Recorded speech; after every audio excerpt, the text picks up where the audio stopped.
Welcome, friends of the media. This is the press conference on the policy measures in the Chief Executive's 2022 policy address. With us, the officials are the Secretary for Constitution and Mainland Affairs, Mr. Eric Tsang, and the Secretary for Security, Mr. Chris Tang, Mrs. Ingrid Yeung, Secretary for the Civil Service, Mr. Clement Leung, the Permanent Secretary of the Civil Service, and Mr. Patrick Lee, the Permanent Secretary for Security, and the GBA Commissioner, Mr. Tommy Yoon. The three bureau heads will deliver the opening remarks, and then we will move on to a Q&A session.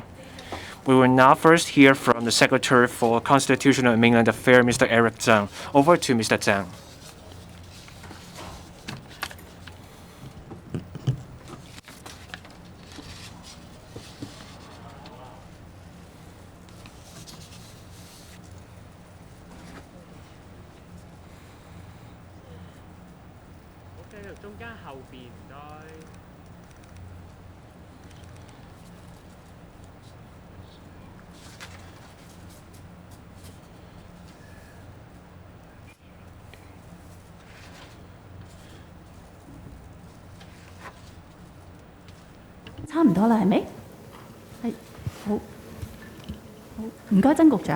Over to Mr. Tsang. Friends of the media, good afternoon.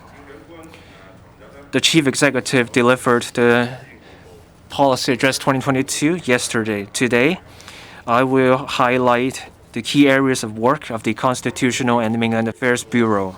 One of the key areas in the policy address is the full and faithful implementation of one country, two systems, and the implementation of the principle of patriots administering Hong Kong.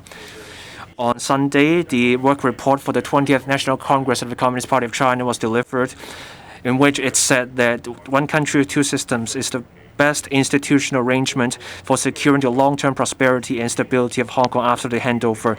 The work report also says that we have to stick to the principles of one country, two systems, Hong Kong people administering Hong Kong, and a high degree of autonomy. We also have to implement the principle of patriots administering Hong Kong and support Hong Kong in better integrating into the national development. I will now highlight the key areas of work for the Constitutional and Mainland Affairs Bureau.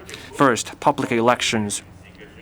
In accordance with the improved electoral system and the relevant electoral legislation, in September 2021, December 2021, and May 2022, the government held the general election for the election committee members, the 7th-term Legislative Council election, and the 6th-term Chief Executive election. The three elections were held in open, impartial, and honest manners, fully reflecting the nature of the new electoral system as something that is widely representative, politically tolerant, with fair participation and open competition, massively enhancing the democratic system of the SAR.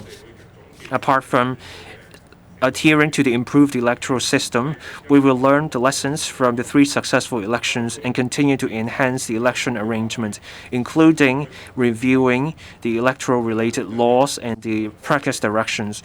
We will make further use of information technology so that elections can be held in an open, fair, and honest manner. We can also have highly efficient and humanized elections. The Electoral Affairs Commission put out a press release on October 18th, announcing that the by-elections for the 7th-term Legislative Council election will be held on December 18th.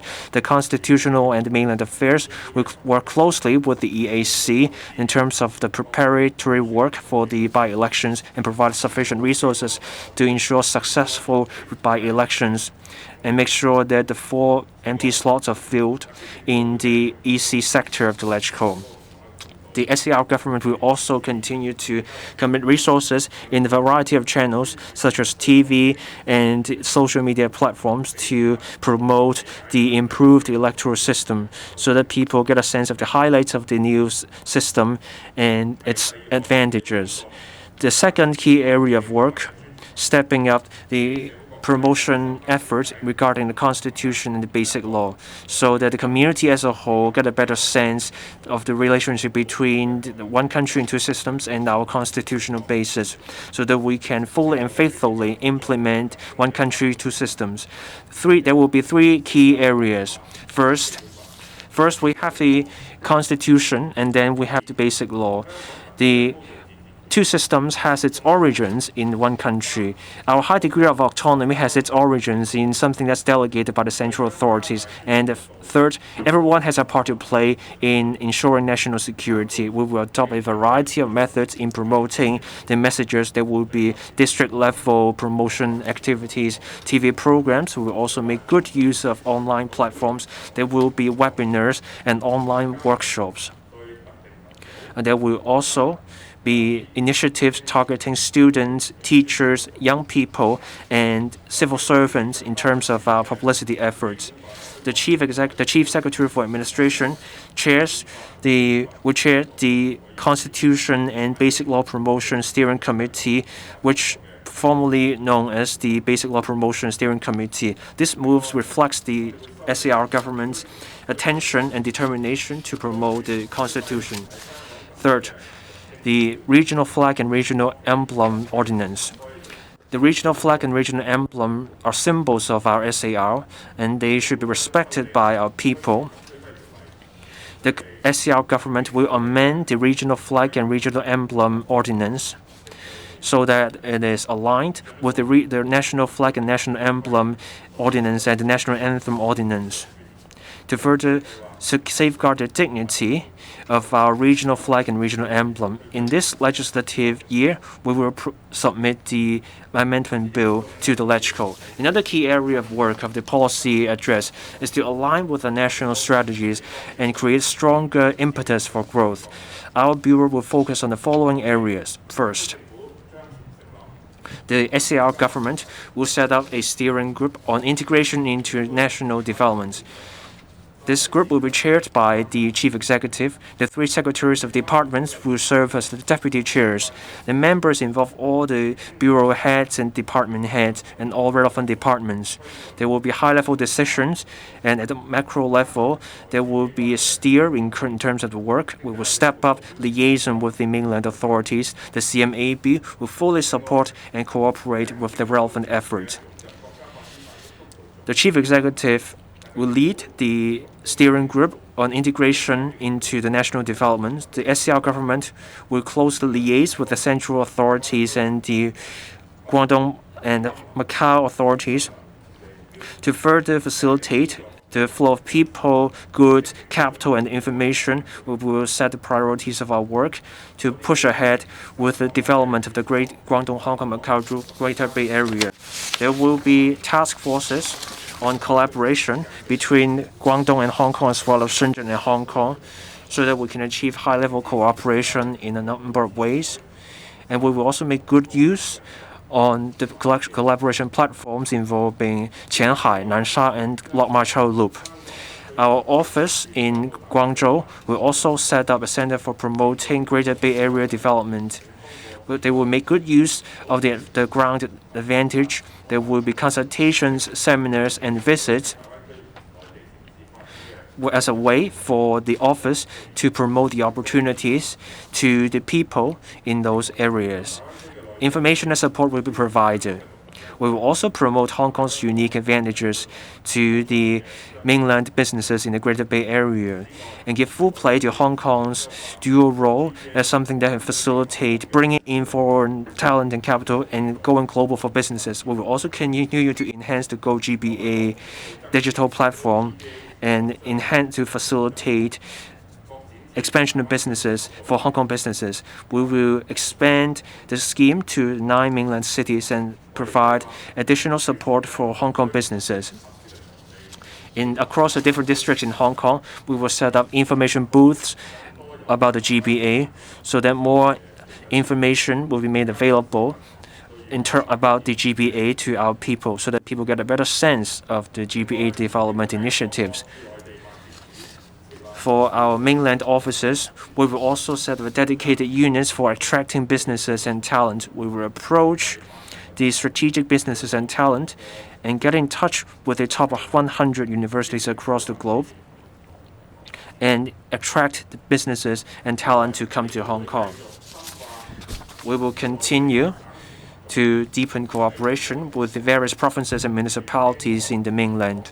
There will be collaboration involving Hong Kong and Beijing, Guangdong, Shanghai, and other parts of China, or between provinces like Fujian, Sichuan, Hubei, and the Pan-Pearl River Delta. We will give full play to our advantages. The SAR government offices in the mainland and the relevant bodies will host a variety of activities to promote Hong Kong's various strengths and encourage and support different professions and groups to visit the mainland. Our offices in the mainland will also make use of platforms online and offline to promote the unique advantages of Hong Kong and the one country, two systems arrangement. That's all from me. I will invite Secretary for Security to tell us about the work on their front. 各位記者朋友，大家好！而家係等我同大家介紹一下2022年施政報告入邊涉及保安局嘅內容。我會將佢係歸納為5大嘅範疇。第一係國安家安，維護國家安全係香港特區政府嘅憲制責任。自香港國安法實施以嚟香港由亂到治，而家正踏入係由治及興嘅新階段。但係我哋絕對唔能夠掉以輕心，我哋要警惕外部勢力同埋佢哋喺香港嘅代理人仍然時刻都想用軟對抗或者其他嘅方式去煽動香港人對中央同埋特區政府嘅仇恨，以危害國家安全。我哋會繼續加強國家安全宣傳同埋教育嘅工作，包括繼續深化香港國安法網上虛擬展覽嘅內容，以及係同教育局繼續推展2023年國家安全齊參與嘅計劃，令到係國家安全嘅教育係植根喺校園同埋社會入邊。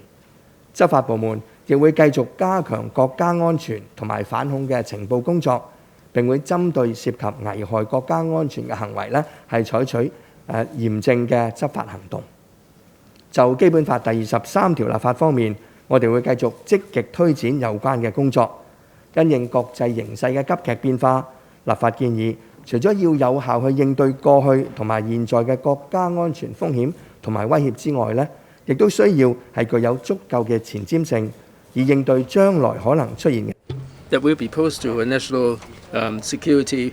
We have to be far-sighted enough, and we have to review the court verdict and also the inadequacy of the legislation. We'll also have regard to the national law and the similar legislation in other parts of the world to make sure that the legislative proposals will be practicable. We will be conducting consultation in a timely manner, and we will be taking advantage of various platforms to do our explanation.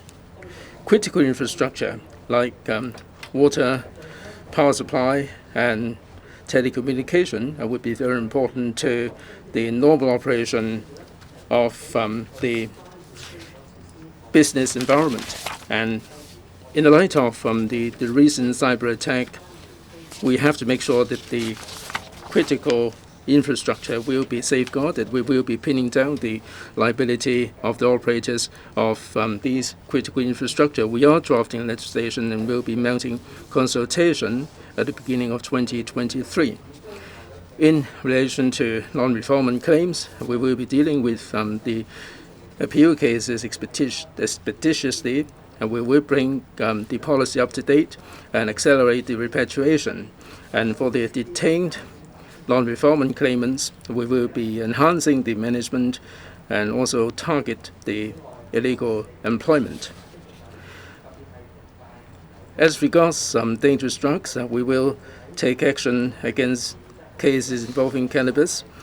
On the 1st of February 2023, we will be bringing CBD under the regulatory control. As to the emergency preparedness, the disciplinary forces will be taking advantage of technology to enhance our rescue efficiency. The Fire Services Department will be using the patient tagging system for multiple casualties in Q4 and also the underwater remote control vehicles to shorten the time needed for rescue and to increase the search distance. As regards mountain rescue, we will be introducing mobile phone GPS system to identify the location of the missing people and also to shorten the time. The police department will be launching the rescue map solution so that the command center would be able to monitor the geolocation and the biometric data of the rescue personnel in real time. For the fire installations of the old buildings, we will be amending the Fire Safety Building Ordinance to empower the FSD and the BD to carry out the improvement work for owners of the old buildings who do not comply with the requirements, and upon completion of the work, we'll be recovering the costs. We have completed a public consultation for 10 weeks. The vast majority of the views are in support of the amendments. We plan to introduce the legislative amendments into the Legislative Council in 2023. Second, rehabilitation. For the young persons in custody, in particular those who are incarcerated because of the black-clad violence, we will try to help them to be reintegrated in society, and we will educate them about positive value and also the awareness of the nation and history. We will help the student PIC to complete their education. We will be entering into a memorandum of agreement with the Metropolitan University to provide the support services. We will be setting up 4 rehab centers to strengthen our services. There will be diversified vocational training and life planning programs for the PICs to have more diversified job opportunities, including work in the GBA. Third, facilitation measures. In June, we have started the pilot scheme for visitors who come to Hong Kong for short-term activities in specific sectors. And this is an immigration facilitation measure to avoid the need for applying for work visa. The Bureau is reviewing the effectiveness of the scheme, and we will be covering more sectors and more specified activities in order to facilitate the business environment and to enhance our competitiveness. We will tie in with the talent schemes to improve the visa arrangement. As to land border control points, together with the Shenzhen Municipal Government, we are taking forward the Huanggang Port redevelopment, and under the model of East in, East out, and West in, West out good movement, we will be develop the port in accordance with this. When we develop the Huanggang port, we will adopt the co-location arrangement to achieve the collaborative inspection and joint clearance mode. To tie in with the North Metropolis, we have already opened the Shuttlecock Pier on a pilot basis. We will study how we can open more of the frontier control area, with the exception of Chongying Street, to facilitate travel. We will be doing this in 2024 progressively. Fourth, technology. We will be resorting to technology to provide the services to the public. The police will be using the self-service kiosk for people to report their losses, and there will be application for licenses and permits online. In Q4 this year, the Immigration Department will fully roll out the electronic service for visa application, and there will be non-touch e-channel service at the BCPs to enhance the efficiency, and there will also e-submission of application forms. In terms of smart law enforcement, the police have already set up the e-hub to let people report crimes and also to use big data analytics to investigate crimes. There will also be the custom crime analytics system at the Customs and Excise Department in order to identify the crime trend and detect hidden risks of crimes. youth development. The Bureau will continue to further promote the youth groups under various discipline services. Other than training their leadership, we will be cultivating positive thinking and a sense of national identity. And there will be uniform group leaders forum for the members to contribute their views to the government.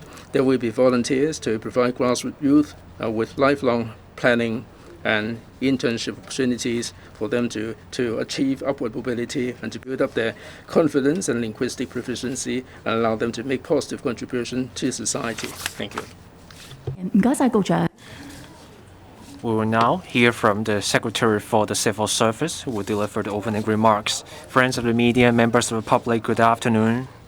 I will now tell you about the policy measures regarding the civil service set out in the Policy Address 2022.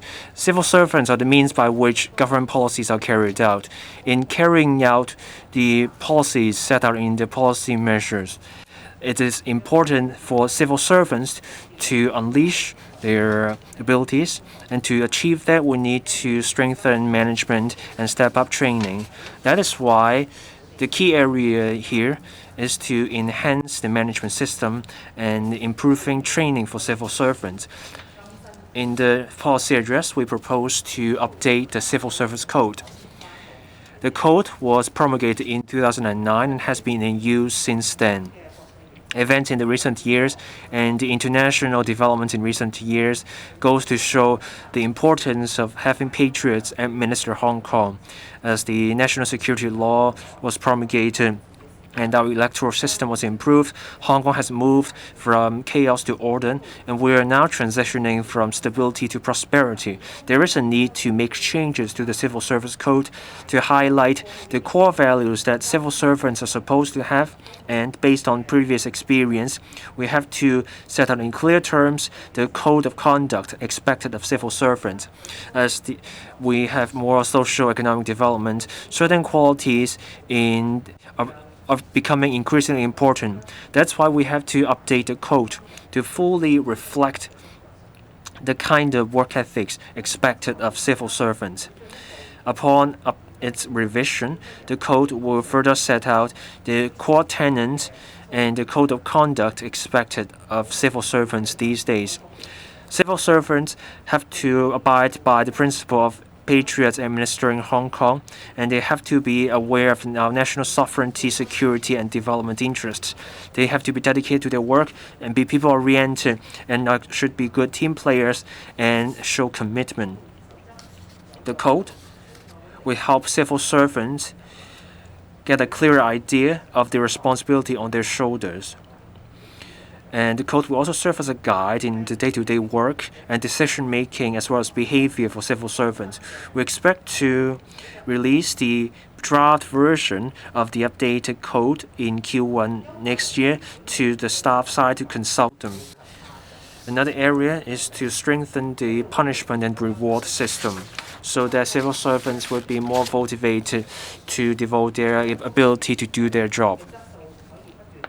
This is also about the continuous improvement of the quality of our civil service. In terms of rewards, we will have the Chief Executive's Award for exemplary performance. In Q2 next year, we will launch this scheme.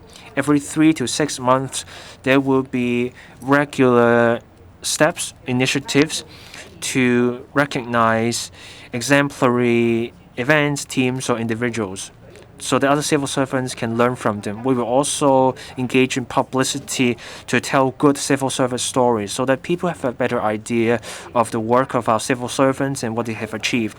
We will also step up training and promotion of talented civil servants. We will step up identification efforts to identify those doing well, those with potential and committed officers. That we will also step up grooming for them so that they can take up higher responsibilities. For those professionals who show potential, they will be given more opportunities to go through leadership and management training. They will also get to take part in work beyond their scope of profession to broaden their horizons. These measures will help encourage civil servants to see continuous improvement. It will also help the government to identify talent, train up talent, and equip them with more skills so that we can make the best use of our brilliant minds. Now, on the other side of the coin is that we will need to have penalties. First, we will step up management for underperformers. Now, for these civil servants, we will step up supervision and provide assistance. But if the officers concerned show no sign of improvement, then they will have to be terminated in a timely manner. We will review a mechanism for handling underperforming civil servants. We will beef up the system. Within next year, we will consult the Public Service Commission on these proposals before implementing the measures. In terms of disciplinary matters, we will review and enhance the disciplinary mechanism for civil servants so that we handle cases in a fair and just manner. And at the same time, we can also mete out penalties that are in proportion with the gravity of their breaches to those in breach of the code. We will raise the efficiency of the mechanism. Within next year, we will consult the Public Service Commission before launching the measures. I want to stress that the government takes very seriously the integrity and conduct of civil servants. We do not condone the minority of civil servants who are in breach of the conduct. The vast majority of civil servants abide by the law, they follow the code, and they should be recognized as such. The Civil Service Bureau has strived to provide training for civil servants. Through the Civil Service College, we provide training.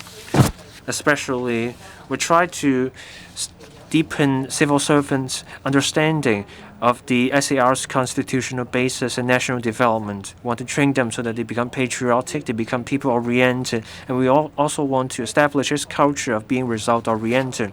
The Civil Service College was established last year. The next step for us is to enhance the establishment and structure of the Civil Service College. We have created a post for the head of the Civil Service College.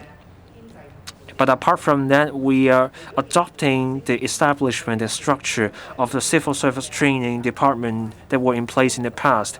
Now, to cope with the increase in the workload, we will deploy existing resources and additional resources to create this public leadership training center to provide training for high-level civil servants, especially those who show potential for promotion to a higher position. This is done to raise their leadership skills and their competence in terms of governance and public policy making, and also to make sure they have a good grasp of one country, two systems and our national development strategies. The Civil Service College will also set up a professional development training center.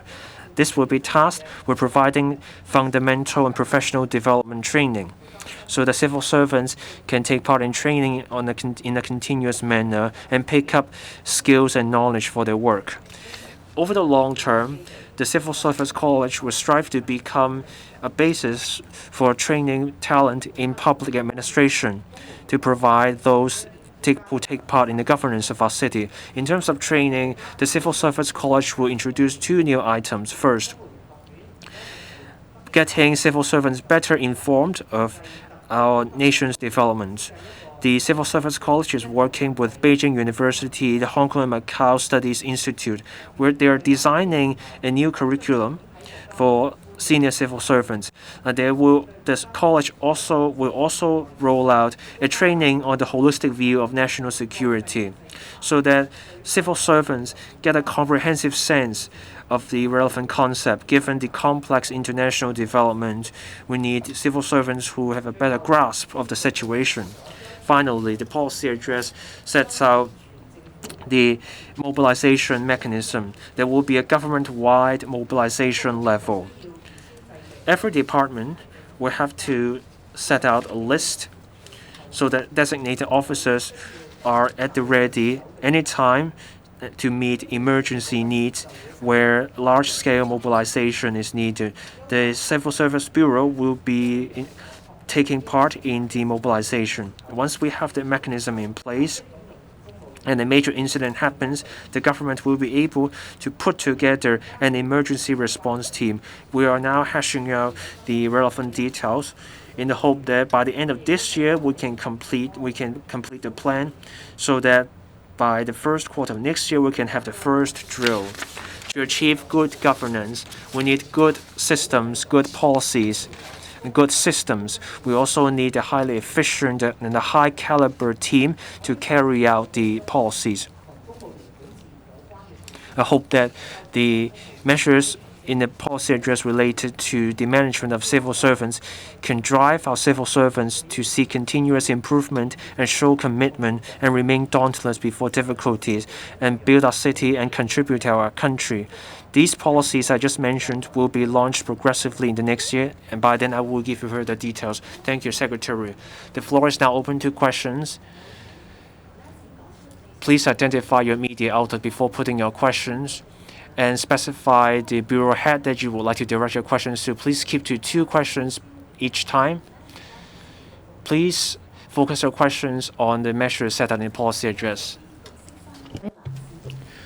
Gentleman on the right, in green, Oriental Daily.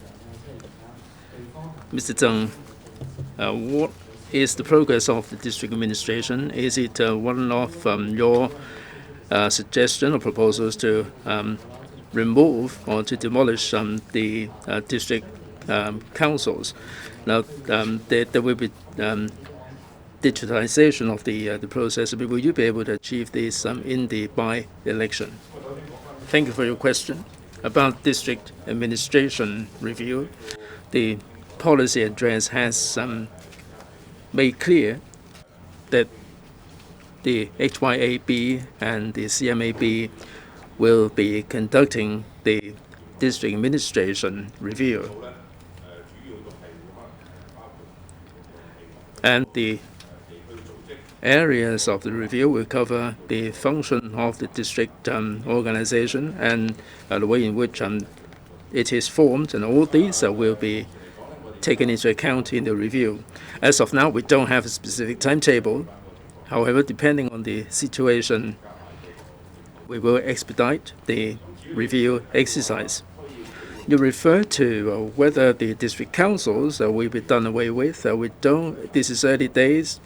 We don't have any specific ideas for the time being, and we are keeping our options open.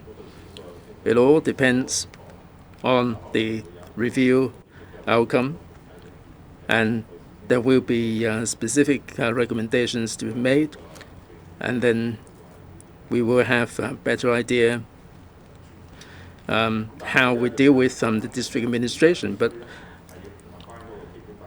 we have to comply with the basic law requirements and the principle of patriots administering Hong Kong. And this is something that we have to comply with.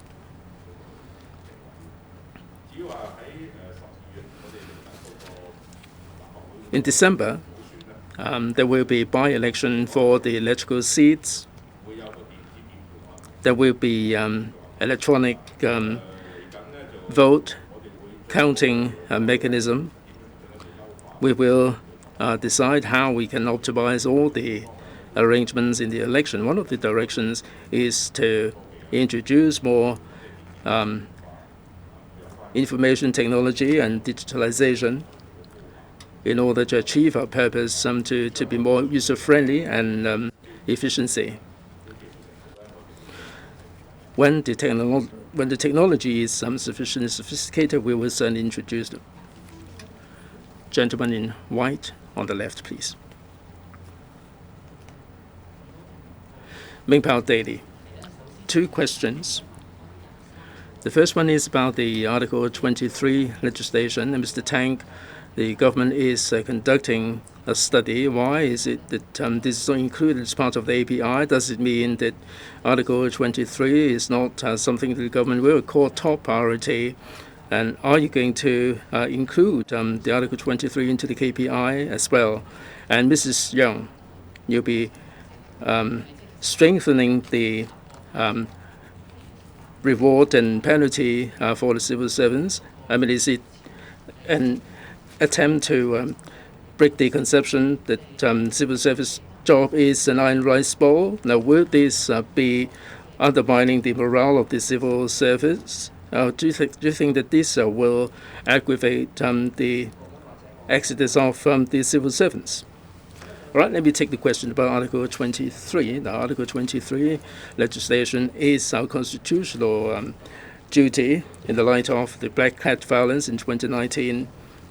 We have to cover the all the 7 elements as espoused in the Basic Law. Now, we have to get on with the legislation, but we have to be specific.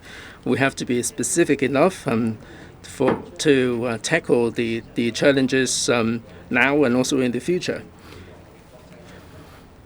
In the recent past, we've seen a lot of international events and that we have to consider. For instance, in July, Mr. Bolton, the former security advisor of the U.S., said that it is his duty to plan to overthrow certain regimes. We have seen some national security law. There were some the cartoon publications that spread rumors to such an extent that people no longer have confidence and hate the government. This is undermining the government, and this is causing social stability, and this is also a kind of brainwashing. In the UK, there is also a similar national security law that is being implemented. And there is also the espionage charge and the foreign interference and also sabotage and so on. And all these should be studied in sufficient detail. We have to consider what we should learn, what we should avoid, and what can be taken on board and so on. The legislation should be able to tackle the challenges that are lying ahead. We cannot have a piece of legislation that cannot cope with all the risks. So we have to be careful, we have to tread carefully, and this is an act of responsibility. And our idea is to proceed as expeditiously as possible. But it doesn't mean that we have a time frame, but our idea is to make it quick. Right, the question you posed a moment ago.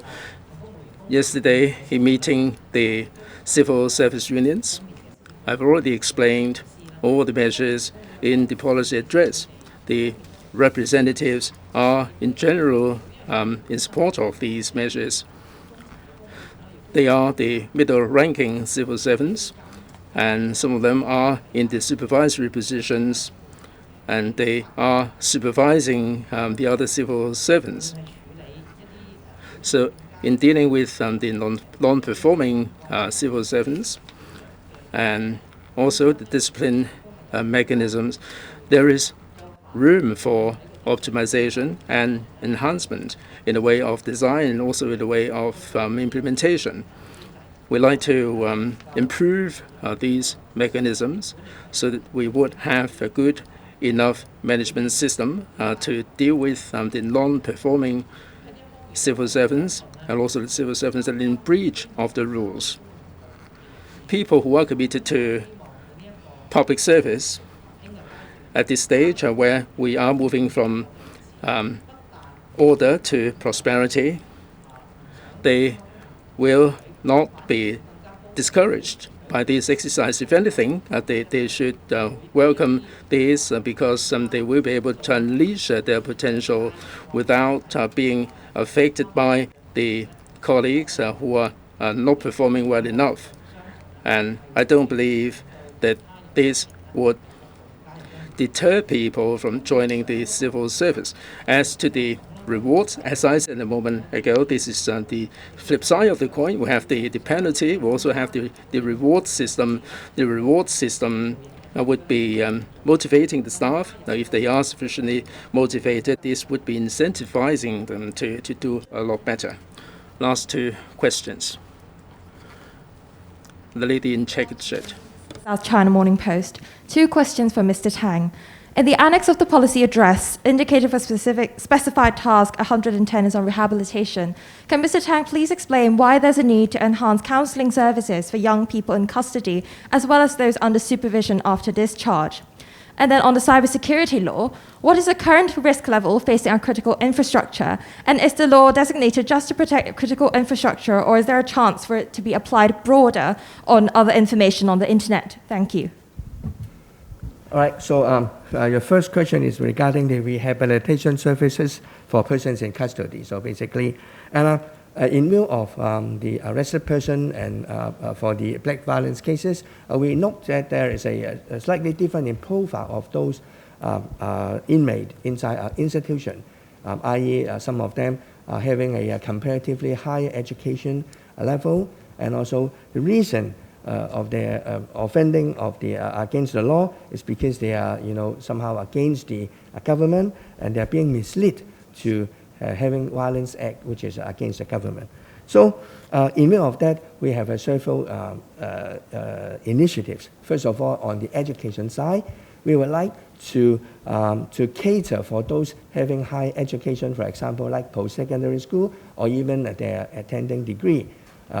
Some of them may not be allowed to continue their education in their original college. So we have come up with a agreement with the Metropolitan University, and we're going to sign an MOU, and they are going to offer the transfer of credits for those people that they are having a degree course.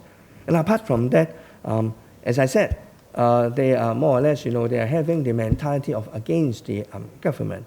So we have to enhance the psychological services, i.e. to enhance their positive thinking, to enhance their family support, and to let them have a more understanding about our country, about our history, and we have to have basically a positive mindset. So we are launching a couple of psychological projects like Youth Lab and also Change Lab, which are also aiming at enhancing their positive thinking. And apart from that, we are also enhancing the vocational training, because in the past, probably we are focusing on some more like technical skills. But in view of the profile of the inmate, now we are enhancing like 3D printing, film editing, and so that, they can have a more variety of job opportunity. And also for the employment upon discharge, and thankful for a lot of support from the commercial community, and they're offering a lot of a variety of jobs, including some job placement or even job opportunity in the Greater Bay Area. And the second question is about the cyber security law. Basically, it is the critical infrastructure cybersecurity law. Because of what happened in the last few years, we observed that the cybersecurity of those critical infrastructure is vital to the running of the society. For example, the supply of energy, our communication, our financial services. So we have to enhance the responsibility of the operators, like in terms of their cybersecurity management, their risk management framework, and the cybersecurity risk assessment, the emergency response, like the exercise or drill, or they need to have a cybersecurity audit. So basically, these are all aiming at ensuring the operator will have a certain level of protection against any attack. So this is nothing to do with like individual investigation of crime, which should be under purview of the crimes ordinance. Thank you. On the right, the lady in pink. I'm from Shenzhen Satellite TV. Question for Mr. Zhang. In terms of integration into the national development, that is the steering group, what's the mechanism like for this steering group? How would demonstrate that it is result-oriented? Will there be reward and punishment mechanism? Is that going to apply to the steering group? How would you actually take forward integration into national development? Now, for the Center for Promoting GBA Development, now how would it cooperate with the GBA Development Office? How would the task be split up between the two sides? Sorry, just then you mentioned the dedicated group about integration into the national security group. How does the mechanism work? Is there going to be a reward and punishment mechanism? This is the steering mechanism. So how will it actually provide a steer in terms of integration into national development? How will the relevant work be taken forward?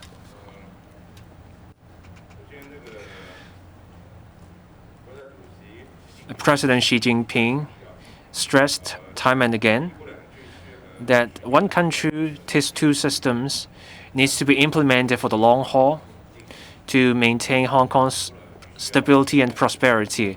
We have to fully and faithfully implement the one country, two systems formula.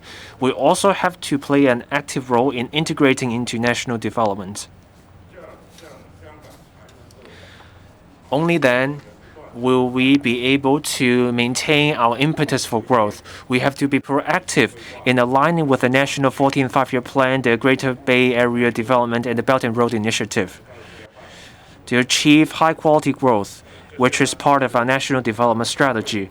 Only then can we give full play to our distinctive advantage and status. We have the backing of our country, and we're also connected with the rest of the world.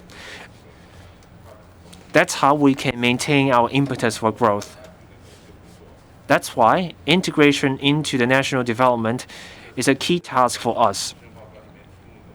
That is also why this is a critical part of the policy measures in the policy address. The Chief Executive considered our work in this area.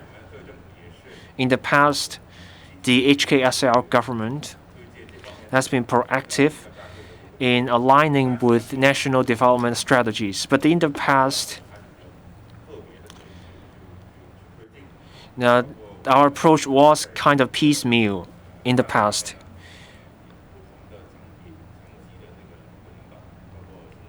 Officials at different levels, including the Chief Executive, as well as the Chief Secretary for Administration and the Bureau heads, led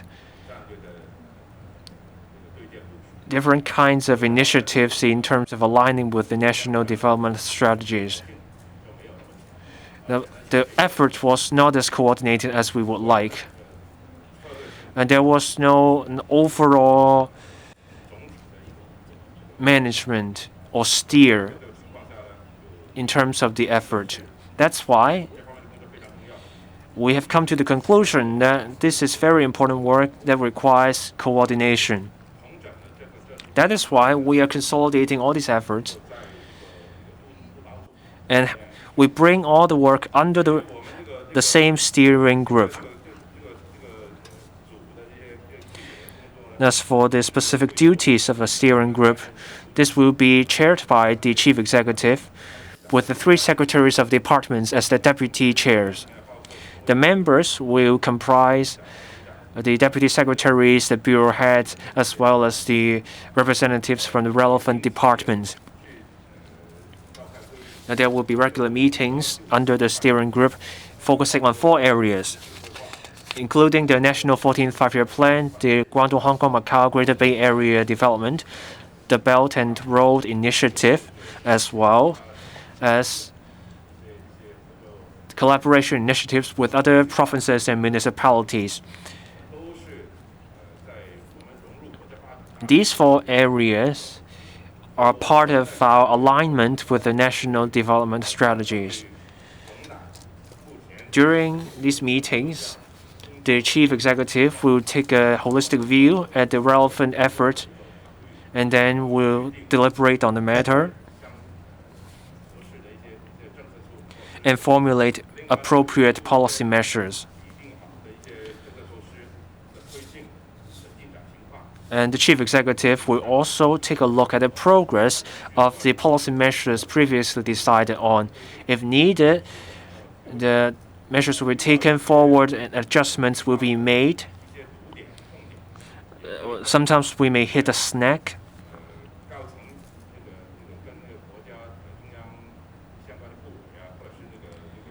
In such cases,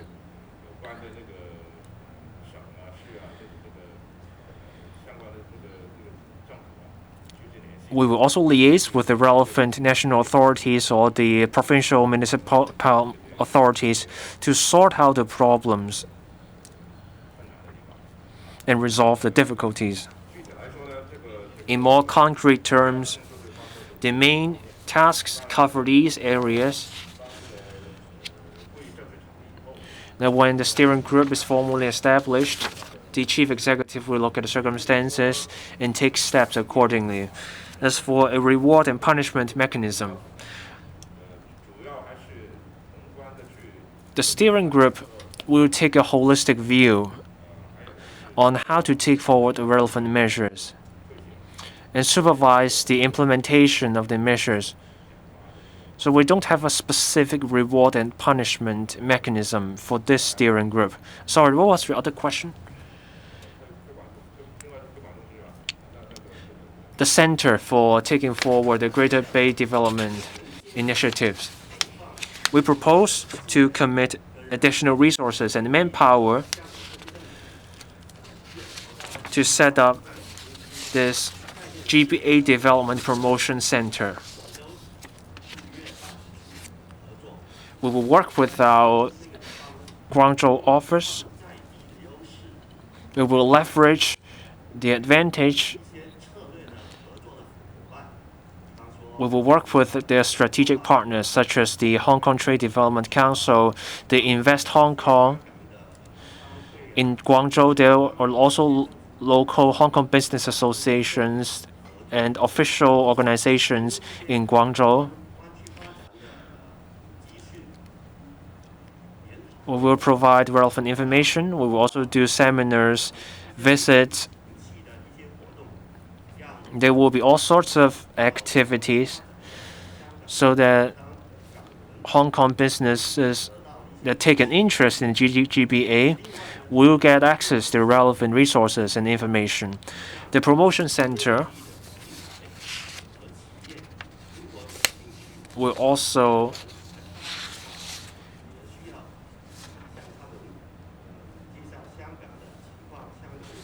tell people on the mainland who take an interest in Hong Kong about Hong Kong, how Hong Kong can facilitate the process of going global. So the promotion center carries out its work in the GBA, and it works to achieve a synergy with the GBA Development Office.